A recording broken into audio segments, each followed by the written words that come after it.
Welcome to DiversiTV. I'm your host, Mark Harris, Lane Community College faculty. If you are new to DiversiTV, welcome.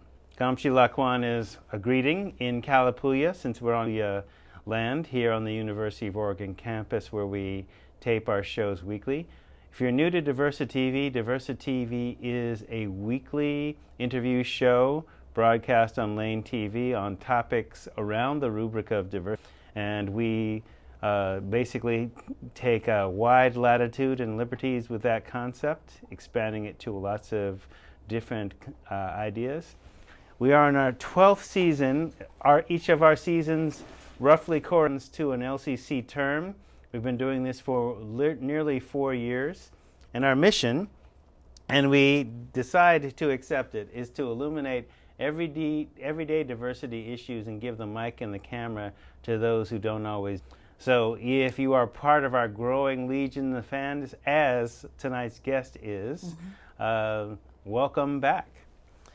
One of the things we look at in this season, we're in our second week. Last week we had James Florendo, who was the steward of the new LCC Longhouse.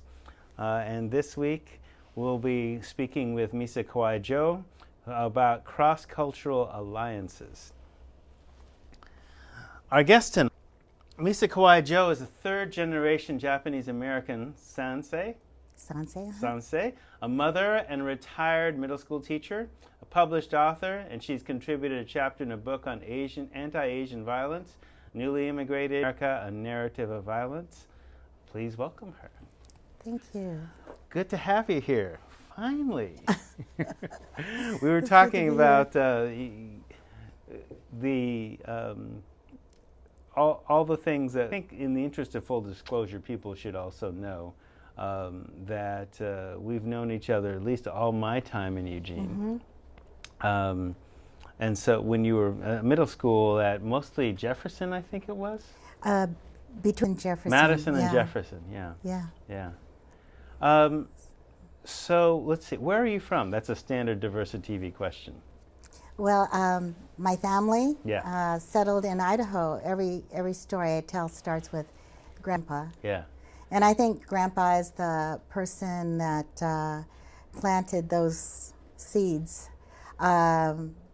where family included not only all of nature, but also that multicultural reality you were talking about before.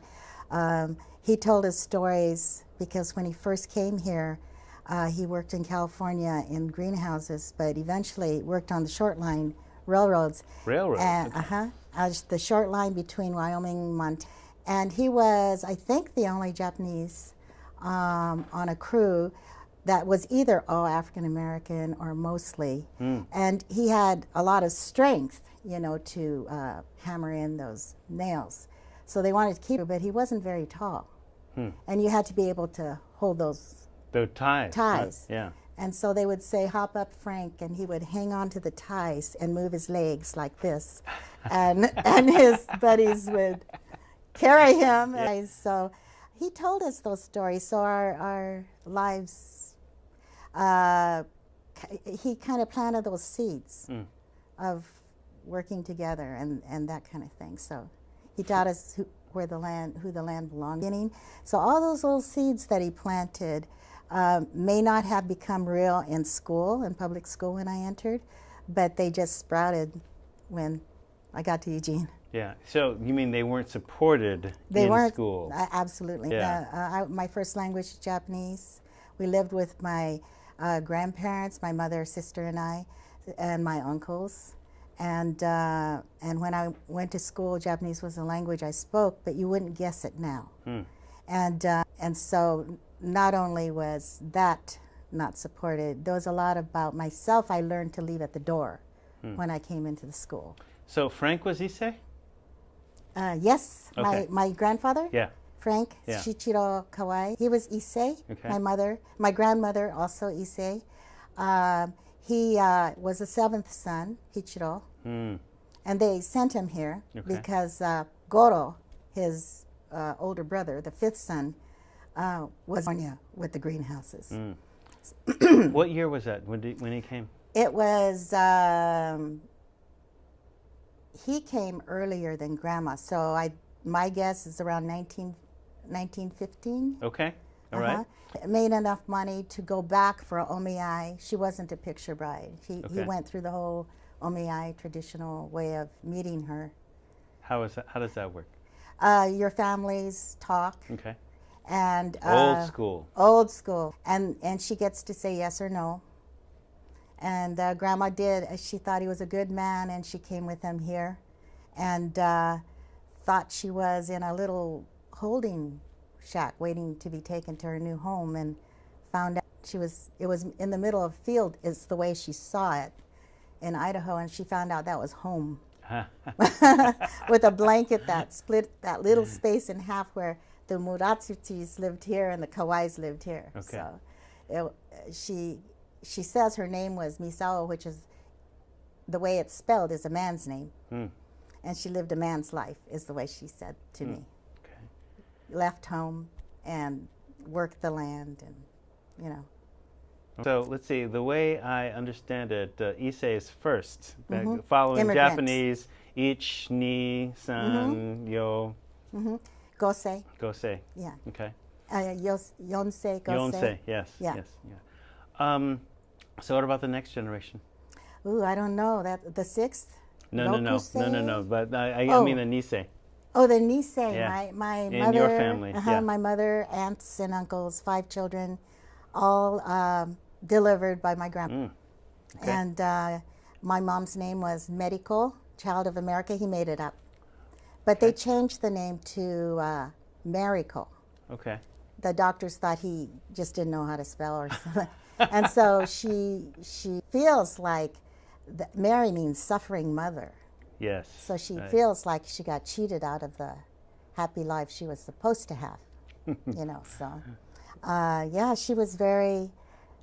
I appreciate her so much, because when I still remember the first book I really remember her reading to me, and she read to me all the time I was a child, was Citizen, and I've forgotten the numbers for Mine Okubo, but it was a sketch of pictures of camp and her story, like a journal. And I didn't know till much later how unique my experience was to know the truth when I was 4. We lived about 30 minutes or 40 minutes, and whenever Grandpa couldn't sell his vegetables because people didn't want to buy from him. The vegetables that he grew in camp? No, we were outside of camp, because camp is Oregon, Washington, California, and Alaska, Nikkei. Okay. And because we were already inland, we were one of those places that our California relatives didn't go to camp because they moved in with us. Okay. So they're like brothers and sisters instead of and when Grandpa couldn't sell his vegetables, because the way it was with the hysteria was their neighbors kind of turned into thinking that they were enemies during that time. And there were strict laws, have their lights out. They remember their neighbors' heads that they could see right below the windowsill, spying on them to see if they were whatever they were doing. And I still remember as a little girl looking at the album and just believing that all family albums had big spaces in them, you know, and they were the pictures that were taken out of their relatives in school uniforms. By who? Well, they had to get rid of them, because anything that indicated anything that might have been military, they had to get rid of. They had to turn in cameras, knives, guns. They had to definitely get rid of the emperor's picture. And so, you know, it's just part of the hysteria that was happening in that time. I want to illuminate what we've been talking about in case people younger than us don't get, because it was word camp. Yeah. It's true. You know, so I'm just gonna be explicit, because that's what we do on DiversiTV. We're making that visible. Yeah.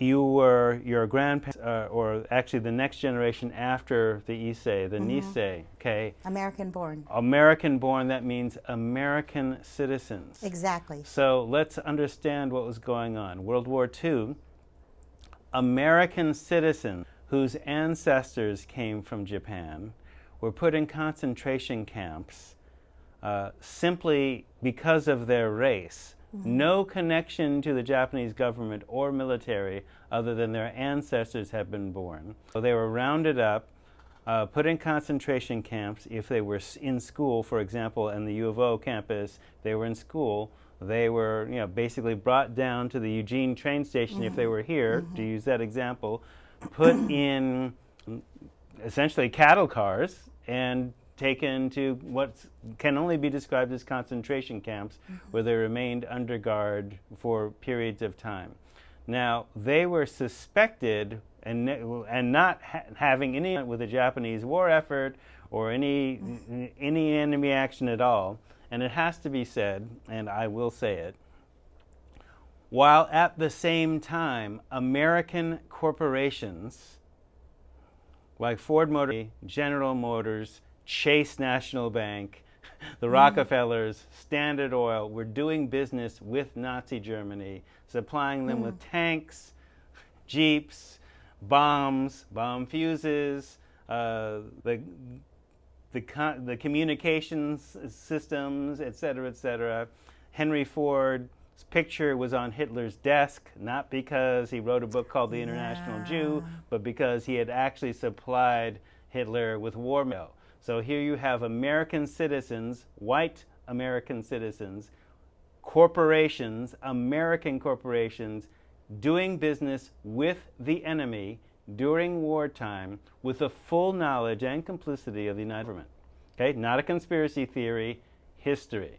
All right? So Japanese folks were not doing any of that, and they're the ones that are put in concentration camps and et cetera, et cetera. Okay? So when we're talking about camps, so you understand, and that why we're bringing this up and making it visible, is that the legal precedent for doing that has never been erased. It's still in effect. Really? At any time, they can basically round anybody up on any pretext, race not, and put them in a concentration camp. A lot of us in the 60s and 70s, in terms of doing anti-war work against Vietnam, were basically paranoid about that. But in fact, that is still the case. Option. All right, and so HIV, scare, that and, was an and option. All that. So, looking at that innocuous word camp, right? So, right, your white neighbors are spying on you to make sure that you're not sending messages. Right.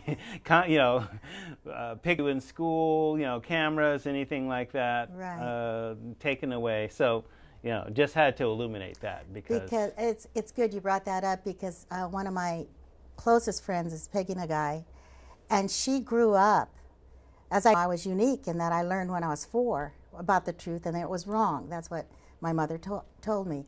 But Peggy kept hearing about her parents meeting in camp and getting married, and she thought they met in church camp all these years. Yeah, church. Until she got saw a little paragraph in her history book. It made her mad. Yeah, because a lot of people didn't talk about it. That from one generation to the next. They felt so ashamed with the whole idea of being there. Yeah.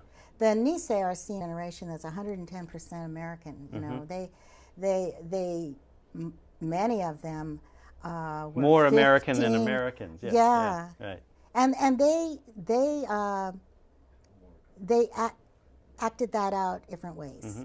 And we honor all the different ways. My uncle was a 442nd, volunteering and going into Europe to fight in the war, while his parents were in the camp, Minidoka, and other people resisted going to the war. And tried to protect the Bill of Rights and the spirit of that, and we honor all of them. We honor the ones that got fed up and got deported, because I don't know what I would have done at 15. I had this chilling thought when I went to Tule Lake pilgrimage and listened to the feelings of these resistors that were deported, saying how they felt at 18 years old about being betrayed, and had this chilling feeling. Betrayed by their country. That I might have been deported with my thoughts being what it is, So And I would have thought I was doing the right thing. I would have thought I was defending the Constitution. So because many people were. I mean, yeah, they we're were American citizens. We're Americans. Why, they Yeah. had that feeling, and so we were at one of the these community forums at the school district at 4J downtown at the Ed Center, and it was just a couple of years before the memorial at the Hult Center was built. And one of the reasons that the memorial is at Hult Center is because the Hult Center is on the grounds where people were rounded up, that's where right. you had to collect people, right? And Jake Klonowski is the one that yeah, found that out and felt it should be known by Yeah. everybody. right, Yeah. right. I think it was, I'll attribute the comment to Bob Kono because I know he was on the panel at the time. 442nd, also worked in military intelligence later, etc. And I asked the question, you're citizens, your country puts you in a concentration camp because of racism. Why would you go fight and possibly die for a country that did that to you? Why would you do that? And his was, I think, the best, well, still my standard for, true value of patriotism. Yeah, and I can really get behind that. He said this, well, we're not fighting for politicians and we're not fighting for any political. We might have said, yes, we're fighting to preserve, our family and protect our family, but here's what it really comes down to. We're fighting for an America that doesn't exist yet, that could never do the things that were done to us. And if we don't fight for it now, it will never come to be. Wow. So we're fighting for an America that doesn't exist yet. That's just powerful. Yeah. I believe that many of them fought for that reason. Yeah. Yeah. And so in thinking about especially the Iwasaki family, who Dad, when his parents, who were monolingual Japanese speaking, came from Japan to stay in the Hilton, and they don't speak English, so he, being a son, built a Japanese, I think a 5 tatami mat room as an addition, using no nails, right, or wooden nails, etc., etc. Beautiful to the room, and some historical person within the city said that he had ruined the traditional building. He had remodeled the roof of the garage because it was a flat roof and it had rotted. So who builds a flat roof? In the rainy. Right. So the Japanese carpentry tradition is older than America. In fact, indeed, definitely older than Western civilization, if you basically count Western civilization as existing, say, from 900 years old or more. So he rebuilt the garage with that and the tatami room for his parents, and it was interesting in terms of looking at how it's historical, traditional carpentry. Whose historical standard are we using? You're using what? White people only? Is the historical standard whites only? Never really got a satisfactory answer with that. But when we look at some of the things that we deal with in the show, here you have a clash of cultures, right? Where we're trying to understand each other, and how then in some of your work, you've done multicultural ed for a long time. So it seems like you came by it honestly, even though you've been read, from your parents in terms of told about the real story of the camps where others were not. How did you come to, in terms of middle school, how did you decide to become a teacher? Well, I kind of fell into it because I loved English, literature, and writing, and then I found out that during that time, one of the only jobs I could do was to teach, and also in those days, we had it better off than our children and grandchildren because we had national defense loans. Yeah. And that was a national defense loan where half of it, if you went to an area that was really economically depressed, half of it would be paid. And I was first generation in college. My mother followed sister and I in. In fact, she was a freshman when I was a senior. And so I did take that road, but I found out that's exactly where I should be. I loved it. And when you were talking about Mr. Iwasaki, to me, it's blessed. I find it a blessing. I find it like it's a gift to me that road, maybe it's my grandparents, my grandfather's influence, but I would have seen that as beautiful, I would have seen it if there were many traditional, old, ancient ways kept. And so when I taught school, that I just went in. I think that's why I loved it so much. I mean, it was like that classroom. If you came in with that view, you couldn't help but make your classroom that way. Yeah. And the children, they just brought themselves all in, and at that age, the skill of respecting each other in a sentence or one day, and just growing it. And so it was really, really, to me, the most, I give credit to all my students for teaching me, because in the classroom was my grandma and my grandpa, more than Jay Jones, LCC counselor, African-American professor, who was the first Black Studies teacher in Eugene, and school teachers took his class, and he is the one that gave me words to the concept that I never could put words to, where I felt weird. He made it into pride, Good. and he helped all of us understand the structure of racism, so that we could talk about it as adults, and and teach children how to deconstruct it. Exactly. Yeah. So I had all those teachers, but those classrooms were always filled with my teachers too, because I learned from their life experiences just more and more and more. And so that's the thing about teaching, is that you get to see this nation as it really is. Yeah. And if it's a safe place, which this should be, you see how creative it is. You see that we could solve lots of problems. But first we have to acknowledge them. Yeah. So I did want to say one thing. Okay. My first school, and I loved it. Now, I love all those snowcats. But I might get emotional. It's in Washington. It's a small lumber town, and it was in, I taught there in 67, 68. Okay. And April, I'm driving to school, and Dr. King's death comes over the radio, and I'm shattered.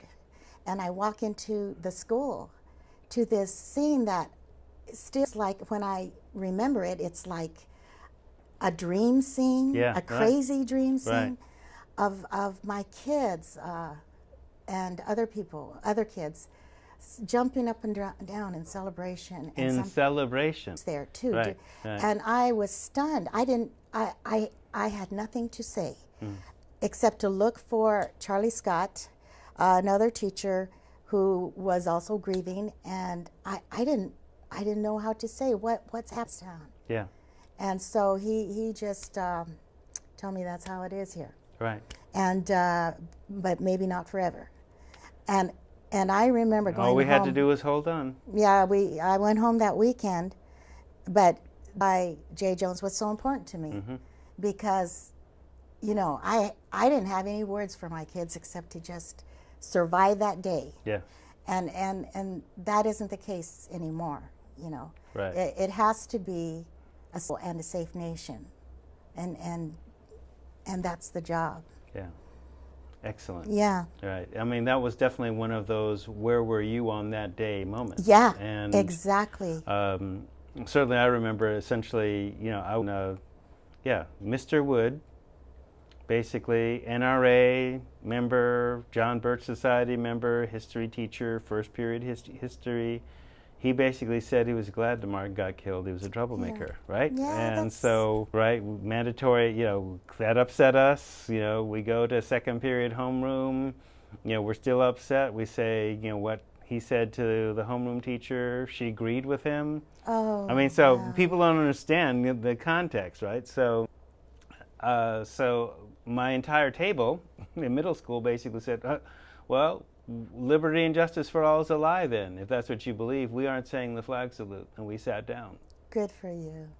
And they tried to suspend us, and our parents, no, teacher was wrong. You might defend it as academic freedom, but that was wrong to say to a kid about somebody being murdered, where you're simply insisting that American citizens have the right to vote in their own country, to school in their own country. I mean, have quality education, and that's, civil rights. And what's un-American about that? Exactly. Excuse me? No, wrong. So that essentially, radicalized me. So Yep. one of the things that in talking about the way it was, how did you come to be engaged with the Winnemem Wintu? Oh, the Winnemem Wintu is a tribe in Northern California, and their sacred places include Mount Shasta and McCloud River, and they have about 40 active sacred places. And the family reason that we met them, Will and I had just become parents to this lively, wonderful little girl from Korea. But Maki didn't know about how to be in a family. She didn't have a say. They just ripped her up and threw her. Kids don't have a say, and she's suddenly in a family. Yeah. And she resented it. And we were parents, but we didn't know because we're deeply family type. Right. We didn't know how to parent someone who didn't want to be in a family. So we asked for help. And because during the ethnic pride movement on campus, you know how we all were. We all worked together. And we all through the hard times. And we all partied together and had fun. And we went to each other's struggles and events and everything. And so Nasu, my relationship with Nasu had introduced me to some people who became like family to me. And one of them was a Kickapoo elder, spiritual leader. I mean, he was a doctor. Yeah. And I always ask him for help if there's nothing that could help us in Eugene. And he Granny, Winnemem Wintu spiritual leader and doctor. She was 80 at that time. And we went there to have help. And she helped me. She helped our little girl, Will, and I started going to her ceremonies. With Maki and I started going to her ceremonies, but you know how it is. Yeah. So we ended up, Granny had a stroke, on the phone talking to her. She needed help. Her family needed someone to come take care of her because her whole family was teaching in another state. And so Maki and I went there, and from then on, a daughter, and also a niece who's Klamath Modoc, who joined our family. We found kind of like a safe space there because there was 3 elders and us, and puppies and kitten, rooster and hens, and it was just a place where it's almost like my childhood I could give to Maki. Because when we're in Eugene, and she's grown up in an orphanage, she was familiar with playground, to get the lessons, and there was no context for family. Yeah. But when we went there, she got it. Yeah. And all that junk that was kind of her back socially wasn't there, and she grew there. And our 2 daughters, they still think of Granny's place as home. And we went there, and we believed in that way. And she was my doctor. She was my doctor. I don't have a medical doctor. I don't do pills and so forth to get well. And eventually, 20 years later, like several months before she passed on, she did ask her successor, Colleen and Mark, to take care of Misa. and another Sansei taiko drum maker take care of Misa and their families. And so they offered us tribal membership if we wanted to, if we chose that way. Okay. And we do choose that way. I live Winnemem here, and there are some of my community who don't understand what that means. Does that make me not Japanese? No, because I am fully accepted as a Japanese in Winnemem. Right. My language, if I were to speak it, would be respected by the Winnemem. Yeah. They took care of my mother.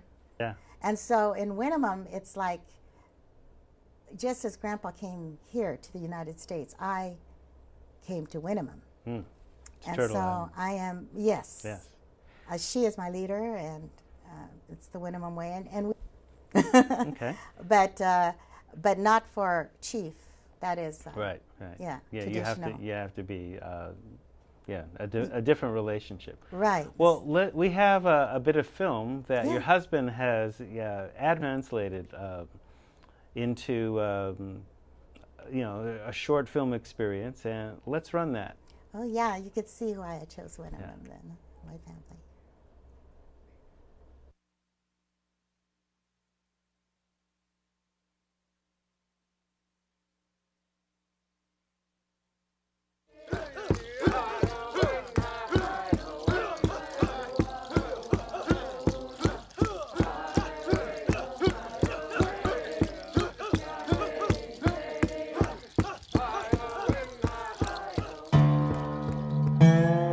In the beginning, all the creatures came out of the spring on Mount Shasta.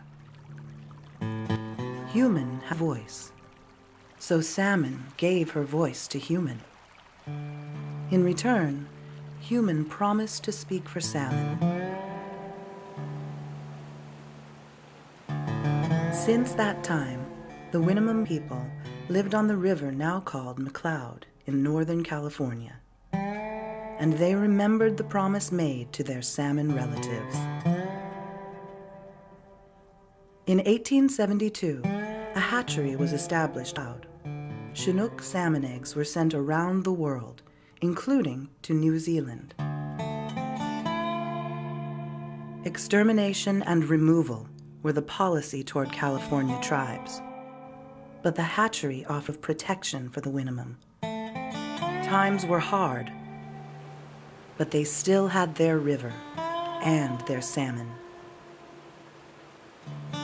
But when the Shasta Dam was completed in 1945, everything changed. The people were forced to move as the rising waters flooded their homes, and the salmon were blocked from running up the river. The loss of homes, ceremonial places, and their salmon has taken a heavy toll on the Winnemem people.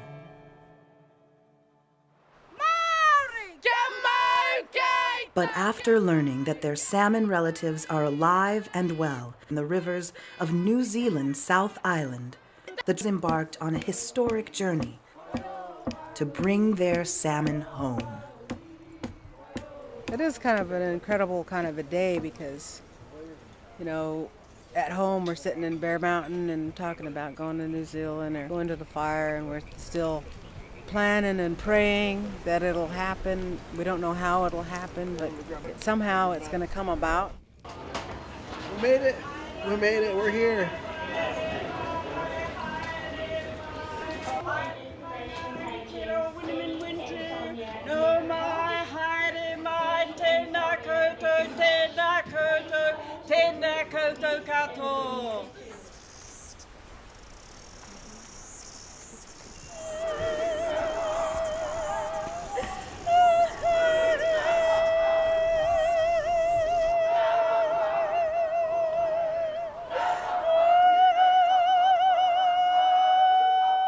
The first when we arrived, I think it probably was more surreal than any other feeling. Just that we were here and they're welcoming us to their sacred house. So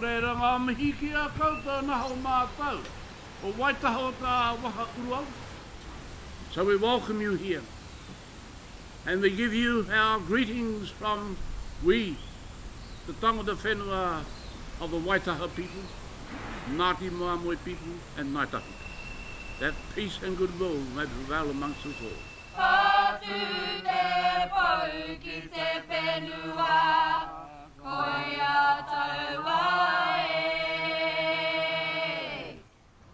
We come here with our hearts open, with our tears being shed for those relatives that we lost so many years ago. Those relatives, the fish, the ones who gave us the voice that allows me to talk to you today. We stand here on your sacred ground with your sacred ancestors and ask your permission to be able to do a ceremony, to be able to talk that our fish who are living here in your waters understand.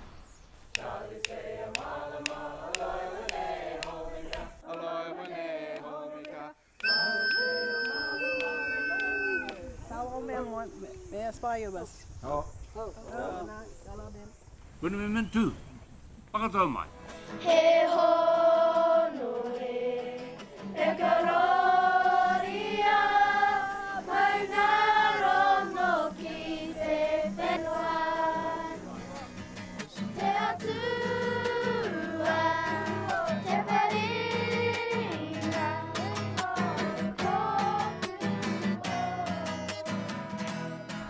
And now we have more here than I thought we could bring.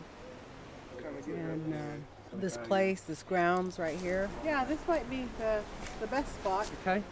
That's brambles. That one's prickly. Glass right there. Yeah, we're going to use the rocks. Pop them, back them.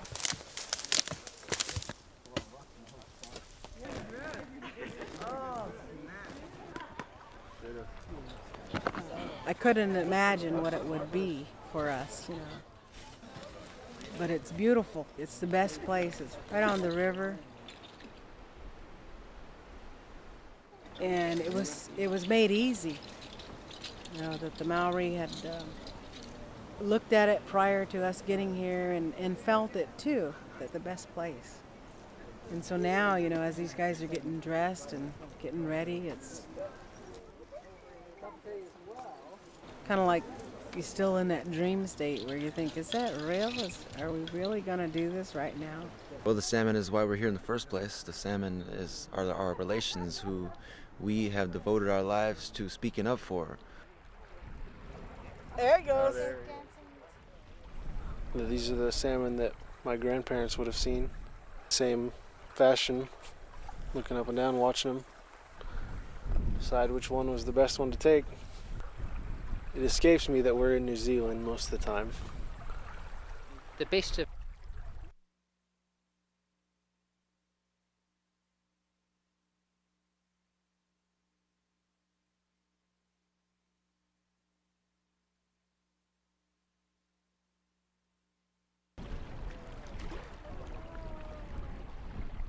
That's a good sign that they did the little dance right here. It's like the time's right. We're here at the right time. Seems like a long, long time, but everything's starting to happen where, you know, even the U.S. fisheries understands that they have to change to bring the salmon back into acceptable numbers. We are here speaking up for the salmon because that is our belief, and that's what salmon has done for us, our voice, when they used to have their own voice, and we have to speak up for them, and traveling across the world to do that is a real serious thing, and that's how much dedication we have shown to the salmon to help them try to come home, to help the salmon that are here in this river to come back to our river in the McLeod, which is, they have been greatly missed. My heart is really, I wish Grams were here. My dad and Aunt Maud and everybody. Because even though we see salmon on the Sacramento River, we don't really know which ones were going to be the McLeod River salmon. But we know that these guys are. These are. They'll go all the way to the falls if we let them.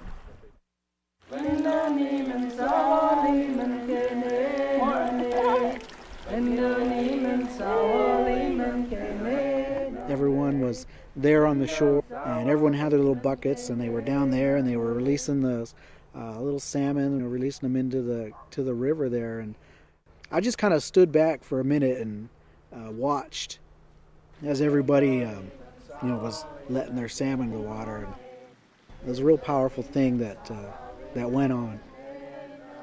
It was a good thing that everybody got a chance to do it, and everybody got a chance to let some of those little salmon into the water and release them back.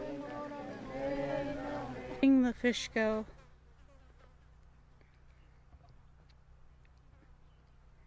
That was hard. Because it was like getting to see somebody for the first time and then let them go. I thought about Granny and all the people that got to see them come and go. And then I thought about my mom and how me and my brother and all my cousins never got to see them come up the river. So it was hard for me to let them go and see them swim away.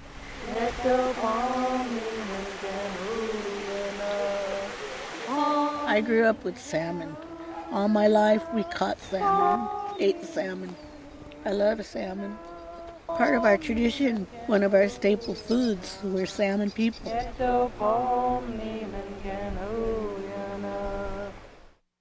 thought it was pretty important that I go and get over my fear of flying, to get over there to see them dance and sing and have that ceremony for them so that they know that we still want them back here. It's an incredible time right now. The sun's out and it's beautiful. Here we are, getting ready to put our footprints down on this ground. This is a sacred area for the Maori. They have cleared that for us with their ancestors, and so it's been handed over to do the ceremony, and I feel really, really strong about that. Everything will be good. That the salmon will hear us and understand why we're here, and that's going to bring our world back. We'll bring it back to what it was.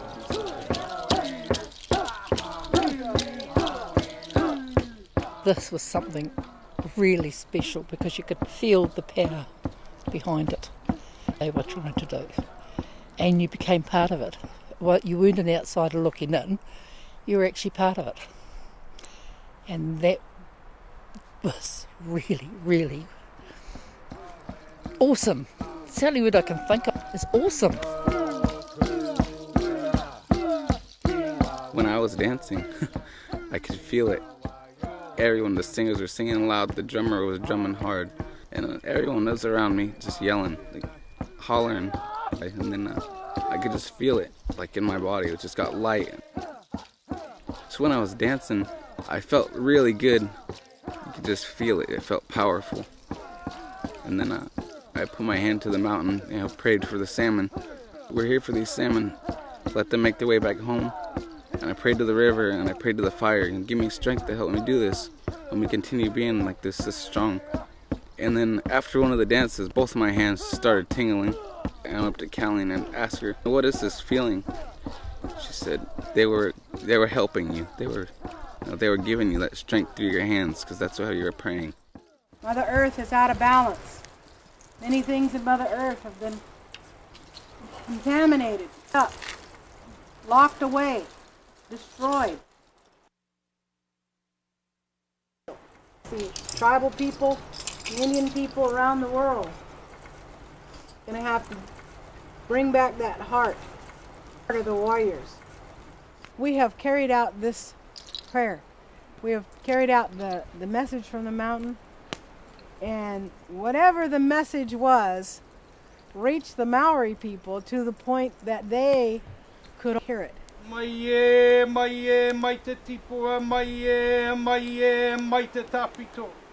And they must have known that it had to be done. And it's been done in a great way. A way.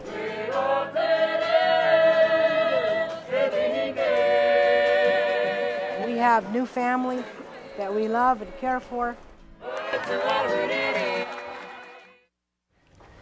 You have helped us to the beginning foundation of our fish return, to dance for our salmon, to reconnect our young people with that relative that is in our blood, and to introduce those little fry into our rivers will be in the next steps, the next things that we're going to do.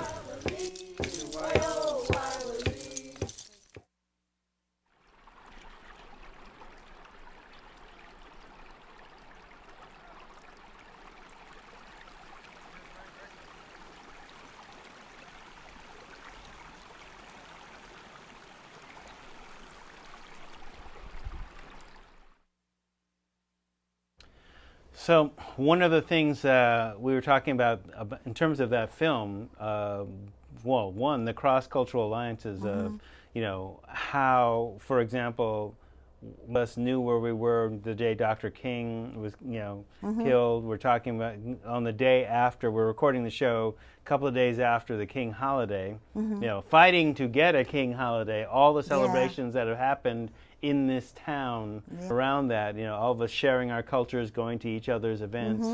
And then so you getting, you know, to be adopted by Granny's family, and then Mark and Kayleen, because part of your struggle, you know, it's the same government that one put you in concentration camps but terminated them and then built a dam and essentially destroyed their ancestral homeland. Took and then sent, ironically, the salmon to New Zealand, where now two traditional peoples are coming together to share ways and support each other in that particular way. And you're right in the center of the mix there. Yeah, I feel good being with this. So we're going to have part of our closing graphic, basically at least one of the photographs, and when we finally get, you know, Mark and Kayleen here in a later show. Let's talk about what we're going to be seeing there, because you have a group of folks, dancers, under these big trees in McLeod or something like that. It had been actually a long battle because the tribe had been terminated, so even to recognize that sacred spring up in Panther is, okay, leave that alone for you know, their ceremonies, no hippies washing their crystals. I mean, I admit to washing crystals there myself in the 70s, so, you know, but that was before I heard any of this, but I always wondered, okay, who is indigenous to this place? So what is the deal, right? So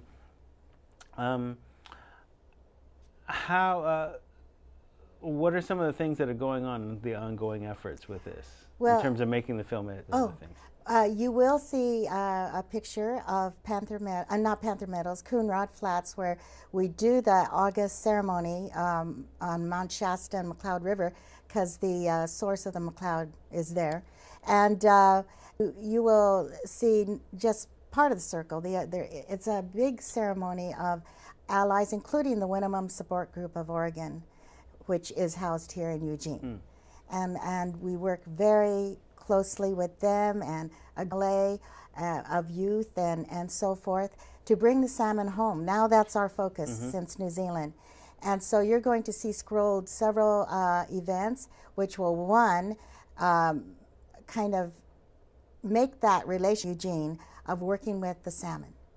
And between Juventud Faceta, another cross-cultural, and with the Winnemem young people, the young warriors you saw. And then we will have fundraising, one of which will bring many donations from several Native American contemporary artists.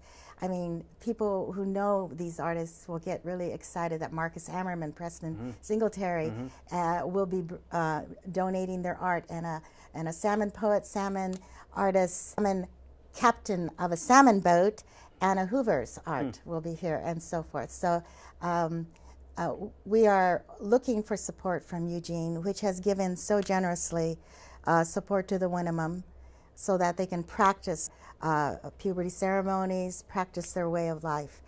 They weren't terminated. They were made unrecognized. Unrecognized. In the 1980s. From federal or state? From federal. Okay. State recognizes them. State they passed recognizes. it. Okay, and good, it should be good. easy, but it's...